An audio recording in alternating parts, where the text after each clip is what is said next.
So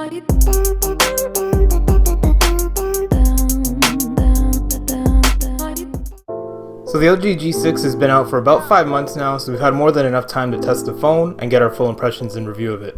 What's going on YouTube, Nasif here from Click, and again today we're going to be doing the full review of the LG G6 Plus.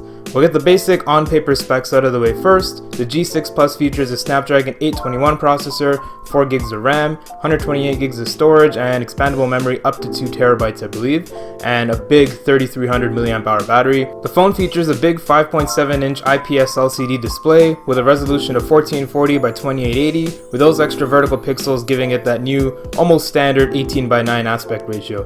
If you've done the math on that, it comes to 561 ppi, which obviously makes it a pixel-dense display. The display overall is fantastic, great color accuracy, fantastic viewing angles, and surprisingly really deep blacks. It's actually one of the best LCD panels I've seen in a phone, and that's coming from someone who's an AMOLED fanboy.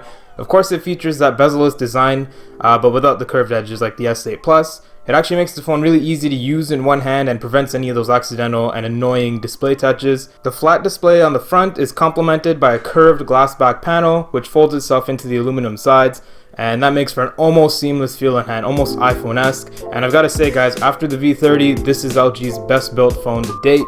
Up at the top of the back of the phone, we have dual 13 megapixel cameras, or Bender as I like to call it. We have the main 13 megapixel OIS camera, and we have the wide angle camera which is lacking OIS, so if you are taking photos with the wide angle, make sure to keep your hand stabilized as you're going to notice that shake. The camera software allows you to shoot in RAW mode and also allows you to take manual photos as well, so if you're into that, that's there. Overall though, even though that wide angle camera is lacking OIS, the cameras do end up taking fantastic photos in daylight, low light, artificial lighting, nighttime with the flash. Fantastic camera overall as expected from LG. The main distinguishing feature from the G6 to the G6 Plus is that quad DAC up at the top with the headphone jack Apple.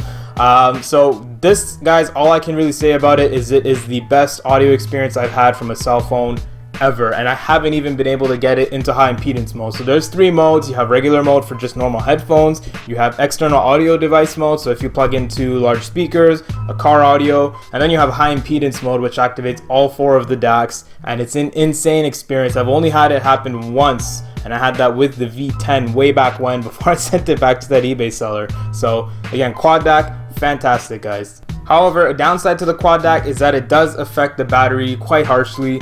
The other day I was able to drain about 50% of the battery using the quad DAC, and I only had about 2 hours screen on time. So again, not horrible, but compared to what you normally get, which is about 5 to 5.5 hours screen on time, that quad DAC can destroy your battery life if you are using your headphones or if you're using it on a sound system or anything like that. So just something to be aware of. If you do find yourself needing a charge, the phone obviously features Qualcomm Quick Charge 3.0, so you can just plug into a Quick Charge certified brick and you can get easily half a day's battery on less than half an hour of charge, so that's also a fantastic feature. Overall guys, I've got to say this G6 Plus has really shifted the way I think about LG. With literally all of my previous LG phones causing me headache after headache after headache, this one has only given me a headache by blowing my head off with the quad DAC. Kudos LG, you've got yourself one more fanboy. Can't wait to see what the next generation G Plus phone brings us.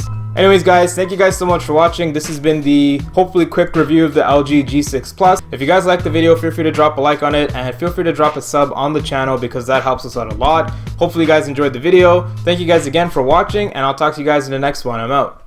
Peace.